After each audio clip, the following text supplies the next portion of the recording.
এক ভাই জানতে চেয়েছেন যে ভাড়া দেওয়া বাড়ির উপরে যাকাত আসবে কি না। এই ব্যাপারে আসলে শরীয়তের স্পষ্ট দিক নির্দেশনা হলো যে যাকাত আসে মূলত 4টি জিনিসের উপরে: স্বর্ণ, রূপা, নগদ অর্থ, ব্যবসায়ী পণ্য। আনুষঙ্গিক এবং প্রাসঙ্গিক আরও কিছু জিনিসের উপরে আসে যাকাত। তো সেই সুবাদে যেই বাড়ি ভাড়া দেওয়া হয় সে ভাড়া দেওয়া বাড়ির উপরে যাকাত আসবে না। তবে হ্যাঁ, ভাড়া দেওয়া বাড়ি মাধ্যমে উপার্জিত যেই টাকা এবং অর্থ উপার্জন হবে তার উপরে অবশ্যই যাকাত আসবে। তবে সেই ক্ষেত্রে শর্ত হইল সেই অর্থ বা টাকা নেশাব পরিমাণ, সম্পত্তি পরিমাণ হতে হবে।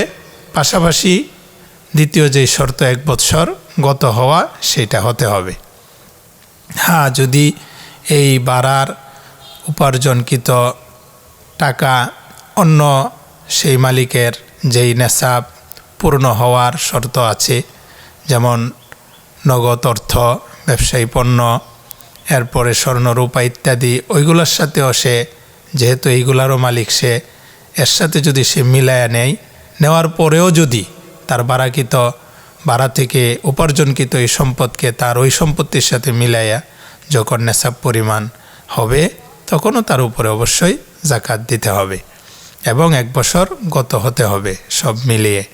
মূল কথা হলো যে বাড়ি যেটাকে ভাড়া দেওয়া হয় ওই বাড়ির উপরে কোনো যাকাত আসবে না।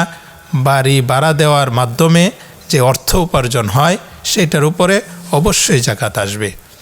যেমন কোরআনে কারিমে আল্লাহ পাক রব্বুল আলামিন সুস্পষ্ট ভাষায় বলছেন, ইয়া আইয়ুহাল্লাযীনা আমানু আনফিকু মিন তাইয়্যিবাতি মা কাসাবতুম, যে হে ঈমানদারেরা, তোমরা তোমাদের উপার্জিত যে সম্পদ আছে সেই সম্পদ থেকে খরচ করো, অর্থাৎ যাকাত প্রদান করো।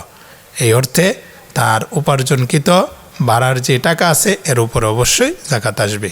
আসসালামু আলাইকুম ওয়া রাহমাতুল্লাহি ওয়া বারাকাতুহু।